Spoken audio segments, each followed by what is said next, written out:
The following case belongs to the records of the International Association of Near-Death Studies, Iands, and is published under the Fair Use Doctrine. If you are new to this channel, welcome.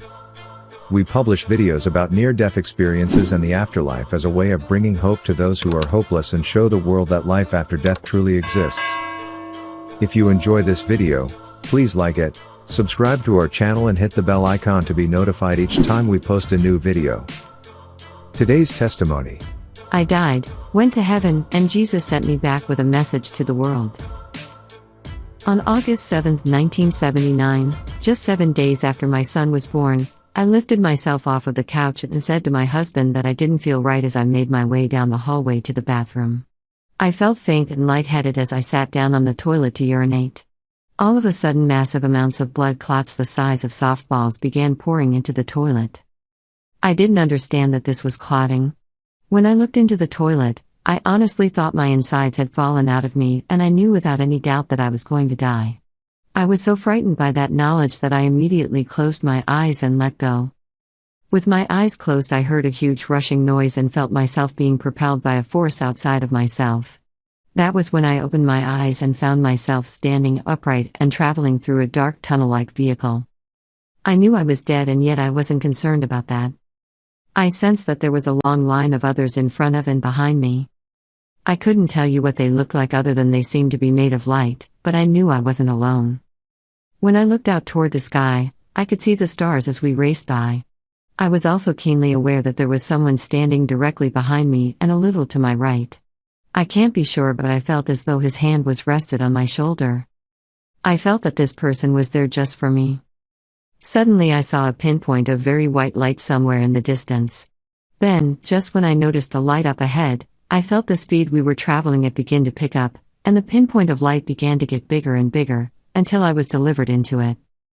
I seemed to be in a room that had no ceiling, and it was filled with the whitest light I have ever seen.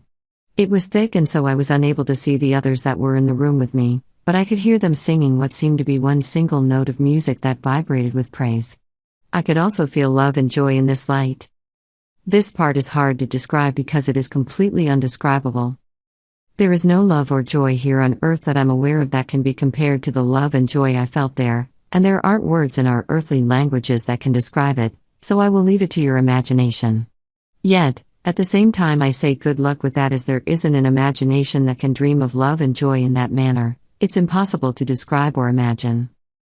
I left that room and found myself outdoors walking along a sidewalk wide enough for 4 people to walk abreast, and still have comfortable space for each of them to walk and interact with each other. There were others around me, but they all seemed intent on talking with each other and didn't take notice of me. When I looked toward the right of where I was standing, I could see majestic mountains with a waterfall, and below the mountains was a beautiful valley with lots of trees and a meadow filled with wildflowers. The colors popped with vividness. If you think the colors on Earth are gorgeous, you haven't seen anything yet. Our colors seem muted in comparison. As I continued to walk along on the sidewalk, I was suddenly aware of a gated garden to the left of the meadow. It was filled with fruit trees and flowering bushes. The gate had an arch over it that was covered in a flowering vine. I left the sidewalk, walked straight to the garden gate and reached to unlatch it. Up until that moment, I hadn't noticed that I still had a physical body until saw my hand reach to unlatch the gate. Before I could unlatch the gate, however, I heard someone summon me back onto the sidewalk. When I looked at him, I knew without a shadow of a doubt that I was in the presence of Yeshua. He wore a long white robe and sandals. He was very handsome with long dark hair and a short, well-maintained beard. He was also very strong-looking. People have asked me, how do you know it was him?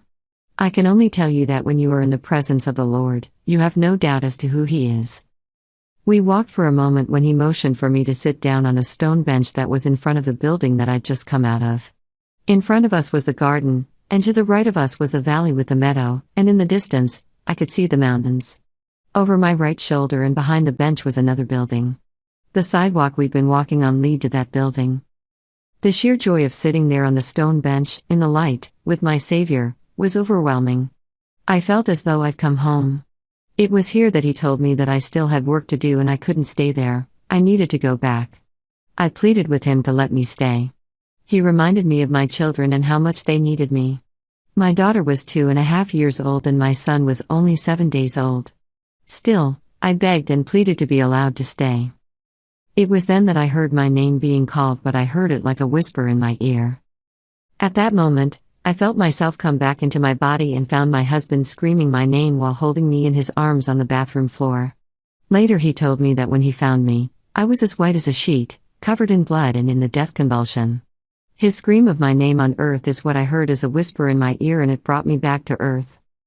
Never let it be said that God doesn't hear our prayers. I'm living testimony that our voices can, and are, heard in heaven.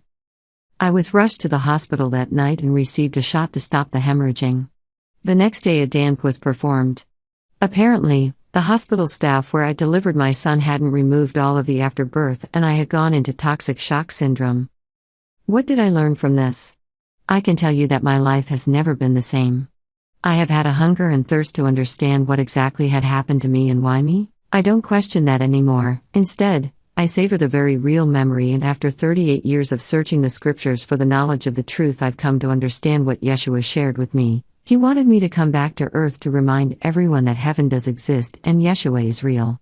He is the Son of God. He also wanted me to tell you that we, all of us, have known each other forever and will continue to know each other in eternity. It's vitally important that we change our attitude and demeanor toward those whom we deem to be strangers and begin treating everyone as though we know them and care about them, as though they are family. When we care about someone, we naturally want the best for them. That is what Yeshua wants us to feel for others, even those we don't know and consider to be strangers. This kind of love leads to saving souls for Yeshua. It leads to eternity together. Thanks for hearing my story. The previous testimony was taken from the records of the International Association of Near-Death Studies, Iands, and is published under the Fair Use Doctrine.